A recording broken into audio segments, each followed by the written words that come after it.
नमस्कार दोस्तों। पुनः प्रस्तुत हूँ पंडित जी का एक अन्य निबंध देवकुल लेकर। पुस्तक का नाम है गुलेरी रचना संचयन, जिसका संपादन किया है पीयूष गुलेरी एवं प्रत्यूष गुलेरी जी ने। पुस्तक का प्रकाशन हुआ है भाषा अकादमी नई दिल्ली की ओर से। चलिए देखते हैं देवकुल के माध्यम से पंडित जी क्या कहना चाहते हैं। देवकुल।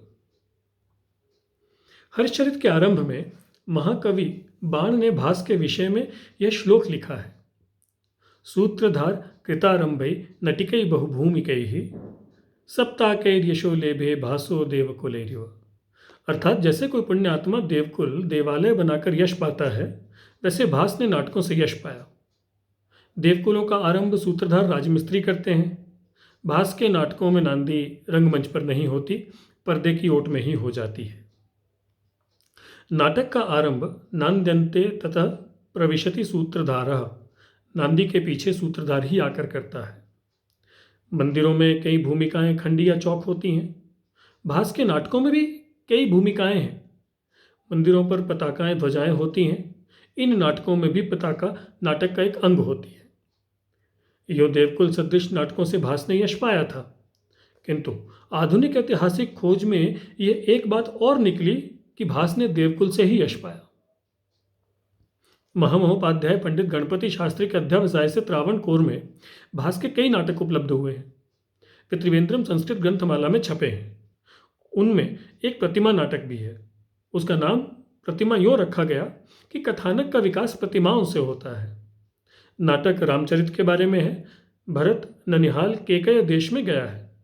शत्रुघ्न साथ नहीं गया है, इस अयोध्या में ही है। भरत के वर्षों से अयोध्या का परिचय नहीं। पीछे केकई ने वर मांगे, राम वन चले गए, दशरथ ने प्राण दे दिए। मंत्रियों के बुलाने पर भरत अयोध्या को लौटा आ रहा है। इधर अयोध्या के बाहर एक दशरथ का प्रतिमा गृह देवकुल बना हुआ है। इतना ऊंचा है कि महलों में भी इतनी ऊंचाई नहीं पाई जाती।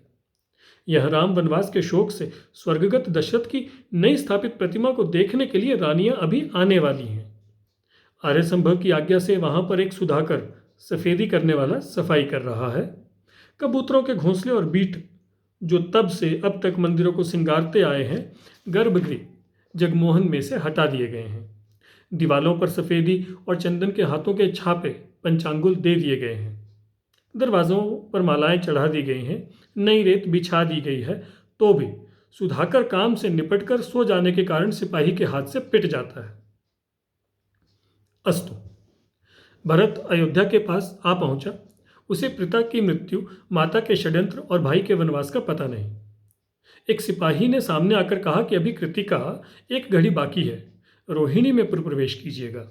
ऐसी उपाध्यायों की आज्ञा है। भरत ने घोड़े खुलवा दिए और वृक्षों में दिखाई देते हुए देवकुल में विश्राम के लिए प्रवेश किया।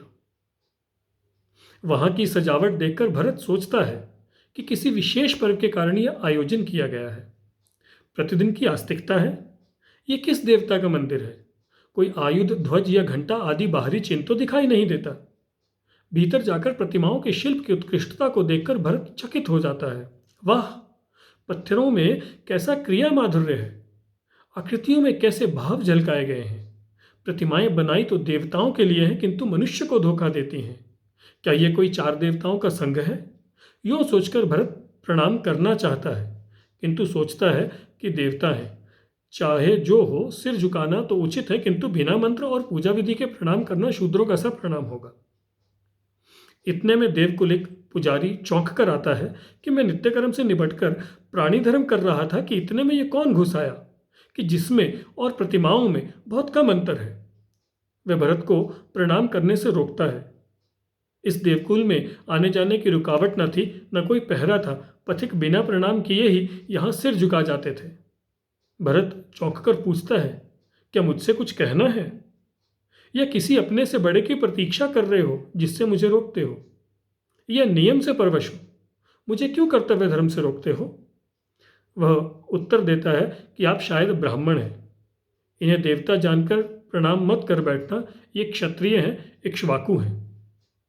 भरत के पूछने पर पुजारी परिचय देने लगता है और भरत प्रणाम करता जाता है। यह विश्वजित यज्ञ का करने वाला दिलीप है, जिसने धर्म का दीपक जलाया था। यह रघु है, जिसके उठते बैठते हजारों ब्राह्मण पुण्याह शब्द से दिशाओं को गुंजा देते थे। यह अज है, जिसने प्रिया वियोग से राज्य छोड़ दिया था और जिसको रजोगुणोद्भव दोष नित्य अवभृत स्थान से शांत होते थे। अब भरत का माथा ठनका। इस ढंग से चौथी प्रतिमा उसी के पिता की होनी चाहिए। निश्चय के लिए वह फिर तीनों प्रतिमाओं के नाम पूछता है। वही उत्तर मिलता है। देवकुलिक से कहता है कि क्या जीते हुओं की भी प्रतिमा बनाई जाती है? वह उत्तर देता है कि नहीं, केवल मरे हुए राजाओं की प्रतिमा बनाई जाती है। भरत सत्य को जानकर अपने हृदय की वेदना छिपाने के लिए देवकुलिक से विदा होकर जाने लगता है, किंतु वह रोककर पूछता है कि जिसने स्त्री शुल्क के लिए प्राण और राज्य छोड़ दिए, उस दशरथ की प्रतिमा का हाल तू क्यों नहीं पूछता? भरत को मूर्छा आ जाती है। देवकुलिक उसका परिचय पाकर सारी कथा कहता है। भरत फिर मूर्छित होकर गिर पड़ता है। इतने में रानियां आ जाती हैं। हटो बचो की आवाज होती है। सुमंत्र किसी अनजाने बटोही को वहां पड़ा समझकर रानियों को भीतर जाने से रोकता है। देवकुलिक कहता है कि बेखटके चले आओ, यह तो भरत है। प्रतिमाएं इतनी अच्छी बनी हुई थी कि भरत की आवाज सुनकर सुमंत्र के मुंह से निकल पड़ता है कि मानो महाराज दशरथ ही प्रतिमा से बोल रहे हैं। और उसे मूर्छित पड़ा हुआ देखकर सुमंत्र वयस्क पार्थिव जवानी के दिनों का दशरथ समझता है। आगे भरत, सुमंत्र और विधवा रानियों की बातचीत होती है। बड़ा ही अद्भुत तथा करुण दृश्य है। इससे पता चलता है कि भास के समय में देव मंदिरों, देवकुलों के अतिरिक्त राजाओं के देवकुल भी होते थे, जहां मरे हुए राजाओं की जीवित सदृश प्रतिमाएं रखी जाती थी। एक वंश या राजकुल का एक ही देवकुल होता था, जहां राजाओं की मूर्तियां पीढ़ीवार रखी होती थीं। ये देवकुल नगर के बाहर वृक्षों से घिरे हुए होते थे। देव मंदिरों से विपरीत इनमें झंडे, आयुध, ध्वजाएं या कोई बाहरी चिन्ह न होता था। न दरवाजे पर रुकावट या पहरा होता था। आने वाले बिना प्रणाम किए इन प्रतिमाओं की ओर आदर दिखाते थे। कभी कभी वहां सफाई और सजावट होती थी तथा एक देवकुलिक रहता था। देवकुलिक के वर्णन से संदेह होता है कि प्रतिमाओं पर लेख नहीं होते थे, किंतु लेख होने पर भी पुजारी और मुजाविर वर्णन करते ही हैं। अथवा कवि ने राजाओं के नाम और यश कहलवाने का यही उपाय सोचा हो। भास के इक्ष्वाकु वंश के देवकुल के वर्णन में एक शंका होती है। क्या चारों प्रतिमाएं दशरथ के मरने पर बनाई गई थी, या दशरथ के पहले के राजाओं की प्रतिमाएं यहां यथासमय विद्यमान थीं? दशरथ की ही नई पधराई गई थी? चाहिए तो ऐसा कि 3 प्रतिमाएं पहले थीं, दशरथ की अभी बनकर रखी गई थी, किंतु सुमंत्र के कहने से कि इदम गुहम तत् प्रतिमान नृपस्य नः, और भट्ट के इस कथन से ही भट्टिणों दशरसः पडिमागेहम देठम, ये धोखा होता है कि प्रतिमा गृह दशरथ ही के लिए बनवाया गया था और प्रतिमाएं वहां उसके अनुषंग से रखी गई थी। माना कि भरत बहुत समय से केकय देश में था, वह अपने अनुपस्थिति में स्थापित दशरथ की प्रतिमा को देखकर अचरज करता, किंतु वह तो इक्ष्वाकुओं के देवकुल उनकी 3 प्रतिमा उनके स्थान, चिन्ह और उपचार व्यवहार तक से अपरिचित था। क्या उसने कभी इस इक्ष्वाकु कुल समाधि मंदिर के दर्शन नहीं किए थे, या इसका होना ही उसे विदित न था? बातचीत से वह इस मंदिर से अनभिज्ञ, उसकी रीतियों से अनजान दिखाई पड़ता है। सारा दृश्य ही उसके लिए नया है। क्या ही अच्छा संविधानिक होता यदि परिचित देवकुल में भरत अपने पितु प्रपिता महान का दर्शन करने जाता। वहां पर चिरदृष्ट 3 की जगह 4 प्रतिमाओं को देखकर अपनी अनुपस्थिति की घटनाओं को जान लेता। इसका समाधान यह हो सकता है कि भास का भरत बहुत ही छोटी अवस्था में अयोध्या से चला गया हो और वहाँ के दर्शनीय स्थानों से अपरिचित हो, या कोई ऐसा संप्रदाय होगा कि पिता के जीते जी राजकुमार देवकुल में नहीं जाया करते हों। राजपुताने में अब भी कई जीवत्पिक मनुष्य शमशान में अथवा शोक सुहानुभूति मातमपुरसी में नहीं जाते। राजवंश के लोग नई प्रतिमा पर ही देवकुल में आवे, ऐसी कोई रूढ़ी भी हो सकती है। अस्तु, भास का समय अभी निश्चित नहीं हुआ। पंडित गणपति शास्त्री उसे ईस्वी पूर्व 3री-4थी शताब्दी का अर्थात कौटिल्य चाणक्य से पहले का मानते हैं। जायसवाल महाशय उसे ईस्वी पूर्व 1ली शताब्दी का मानते हैं। प्रतिमा नाटक में भास यह देवकुल का प्लॉट कहाँ से लाया? सुबंधु ने वासवदत्ता में पाटलिपुत्र को अदिति के पेट की तरह अनेक देवकुलों से पूरित लिखा है। यहाँ देवकुल में देवताओं के परिवार और देव मंदिर का श्लेष है। क्या यह संभव है कि भास ने पाटलिपुत्र का शैशुनाग देवकुल देखा हो और वहां की सजीव सदृश प्रतिमाओं से प्रतिमा नाटक का नाम तथा कथावस्तु चुना हो? इक्ष्वाकुओं के देवकुल के चतुर्देवत स्तोम की ओर लक्ष्य दीजिए। पाटलिपुत्र के स्थापन से नवनंदों द्वारा शैशुनाकों का उच्छेद होने तक 5 शैशुनाक राजा हुए। उनमें से अंतिम राजा की जो राज्यापहारी नंद महापद्म ने काहे को प्रतिमा खड़ी की होगी। अतएव शैशुनाक देवकुल में भी 4 ही प्रतिमाएं होंगी। इस चतुर्देवत स्तोम में से अज, उदयीन तथा नंदीवर्धन की प्रतिमाएं तो इंडियन म्यूजियम में हैं। तीसरी को हरकिस ले गया। चौथी अगम कुएं के पास पूजती हुई हुर्द कनिंघम ने देखी थी। संभव है कि इसका पता भी चल जाए। परकम की मूर्ति भी संभव है कि राजगिरी के शशिनाकों के राजकुल की हो। यह हो सकता है कि वे किसी बड़ी भारी विजय का अवदान के स्मरण में परखम में ही खड़ी की गई हो, किंतु यह भी असंभव नहीं कि राजगिरी से वहां पहुंची हो। मूर्तियों के बहुत दूर दूर तक चले जाने के प्रमाण मिले हैं। जीतकर मूर्तियों का ले आना विजय की प्रशस्तियों में बड़े गौरव से उल्लिखित किया गया मिलता है। दिल्ली तथा प्रयाग के अशोक स्तंभ भी जहां आजकल हैं, वहां पहले न थे। बड़े परिश्रम से तथा युक्तियों से उठवाकर पहुंचाए गए हैं। नाना घाट की गुफा में पहले साम्यवाहन वंशी राजाओं की कई पीढ़ियों की मूर्तियां हैं। वह 7 वाहनों का देवकुल है। मथुरा के पास एकशक कुशन वंशी राजाओं के देवकुल का पता चला है। कनिष्क की मूर्ति खड़ी और बहुत बड़ी है। उसके पिता वेम कैडफेसस की प्रतिमा बैठी हुई है। इस पर लेख में देवकुल शब्द इसी रूढ़ के अर्थ में आया है। इस राजा को लेख में कुशन पुत्र कहा है। वहीं पर एक और प्रतिमा के खंड मिले हैं। यह कनिष्क के पुत्र की होगी। तीसरी मूर्ति पर लेख को फोजल ने मस्तन पढ़ा था, किंतु विनयोश भट्टाचार्य ने उसे शस्तन पढ़कर सिद्ध किया है कि यह चश्तन नामक राजा की मूर्ति है। यह टालमी नामक ग्रीक भूगोल वेत्ता का समसामयिक था, क्योंकि उसने टियानतनीस की राजधानी उज्जैन का उल्लेख किया है। चश्तन भी शक होना चाहिए। वह कनिष्क का पुत्र हो या निकट संबंधी हो। अतएव कनिष्क का समय ईस्वी सन 70 से 130 के बीच होना चाहिए, ईस्वी पूर्व की पहली शताब्दी नहीं। भास के लेख तथा शैशुनाग, सातवाहन और कुशन राजाओं के देवकुलों के मिलने से प्रतीत होता है कि राजवंशों में मृत राजाओं की मूर्तियों को एक देवकुल में रखने की रीति थी। देवपूजा का पितृपूजा से बड़ा संबंध है। देवपूजा पितृपूजा से ही चली है। मंदिर के लिए सबसे पुराना नाम चैत्य है, जिसका अर्थ चित्ता दाह स्थान पर बना हुआ स्मारक है। शतपथ ब्राह्मण में उल्लेख है कि शरीर को भस्म करके धातुओं में हिरण्य का टुकड़ा में लाकर उन पर स्तूप का चयन किया जाता था। बुद्ध के शरीर धातुओं के विभाग तथा उन पर स्थान स्थान पर स्तूप बनने की कथा प्रसिद्ध ही है। बौद्धों तथा जैनों के स्तूप और चैत्य पहले स्मारक चिन्ह थे, फिर पूज्य हो गए। देवकुल शब्द का बड़ा इतिहास है। मंदिर को राजपूताने में देवल कहते हैं, छोटी मणि को देवली कहते हैं। समाधि स्तंभों को भी देवली, देवली या देवल कहते हैं। शिलालेखों में मंदिरों को देवकुल कहा है। सतियों तथा वीरों के स्मारक चिन्हों को भी देवल या देवली कहा है। देवली का संस्कृत देवकुली या देवकुलिका लेखों में मिलता है। पुजारी को देवलक कहते हैं, लेखों में देवकुलिक मिलता है।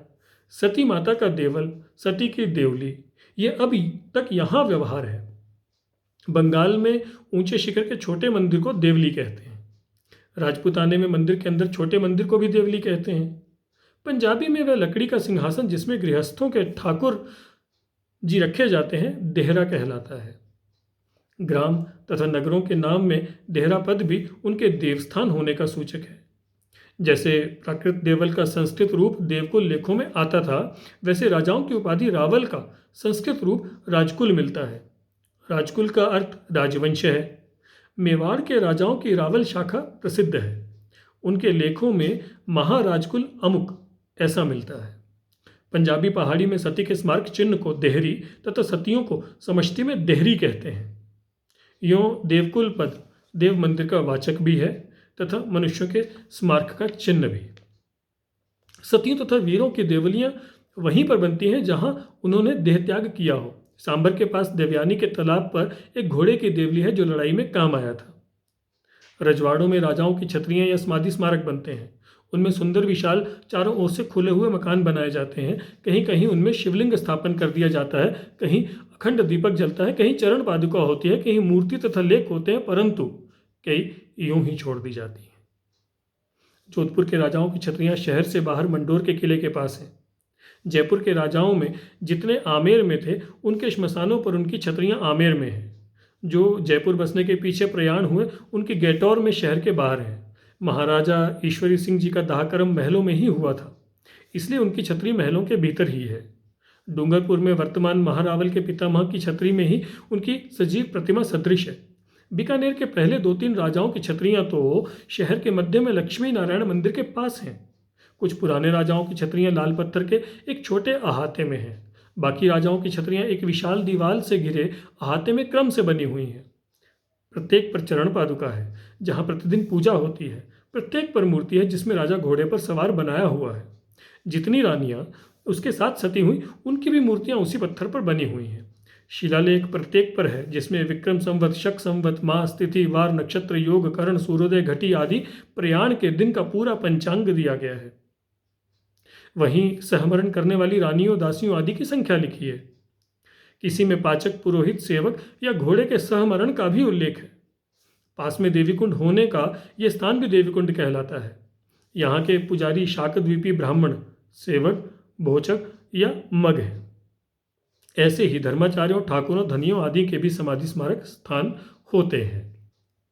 इन देवलियों और छतरी तथा भास वर्णित इक्ष्वाकुओं के या शशुनाग और कुशनों के देवकिलों में यह भेद है कि देवली या छतरी सती या राजा के दास स्थल पर बनती तथा एक ही स्मारक की होती, देवकुल श्मशान में नहीं होते थे। उनमें एक ही भवन में एक वंश के कई राजाओं की मूर्तियां वंशक्रम के अनुसार रखी जाती थी। छतरियों के शिल्प और निवेश में मुसलमानी रोज़ों और मकबरों का बहुत कुछ प्रभाव पड़ा है। देवकुल की चाल प्राचीन थी। पंजाब के, अब हिमाचल प्रदेश के कांगड़ा जिले के पहाड़ी प्रांत में, जो राजमार्गों से विदूर तथा मुसलमानी विजेताओं तथा प्रभावों से तटस्थ रहा, अब तक देवकुल की रीति चली आती है। वहाँ प्रत्येक ग्राम के पास जलाशय पर मरे हुओं की मूर्तियाँ रखी जाती हैं। मेरे ग्राम गुलेर के देवकुल का वर्णन सुन लीजिए। गुलेर बहुत ही पुराना ग्राम है। कटोच वंश की बड़ी शाखा की राजधानी वह हुआ। छोटा वंश कांगड़े में राज्य करता रहा। स्मशान तो नदी के तीर पर है, जहाँ पर कई कुलों की सतियों की देहरियाँ हैं। गांव के बाहर श्मशान से पौने मील इधर बछूहा, वत्स प्लस खूहा अर्थात वत्सकूप नामक जलाशय है, जिस पर वत्सेश्वर महादेव हैं। उसके पुजारी रोलू रावल नामक ब्राह्मण होते हैं, जो मृतक के वस्त्रों के अधिकारी हैं। वत्सकूप तथा महादेव के मंदिर के पूर्व एक तिबारा सा है।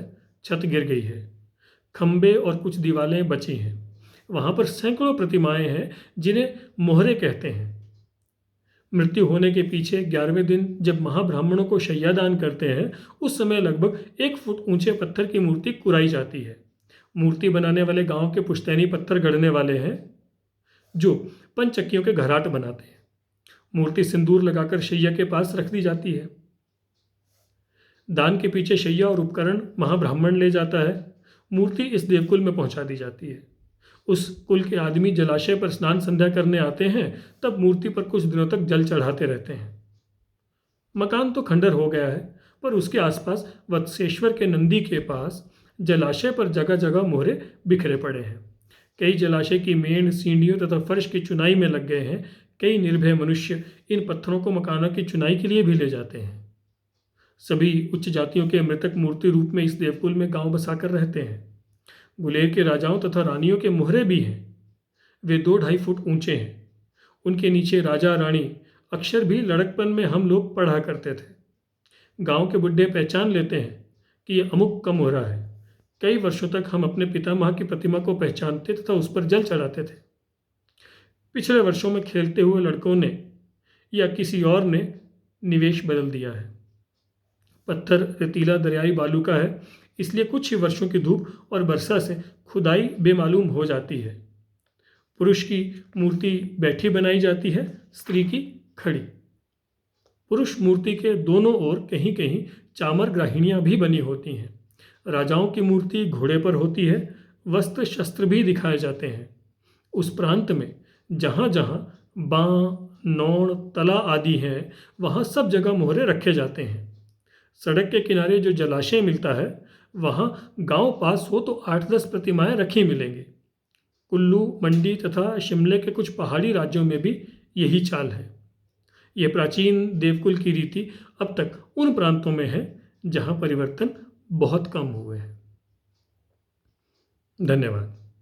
इसका प्रथम प्रकाशन नागरी प्रचारिणी पत्रिका सन 1920 ईस्वी में हुआ था।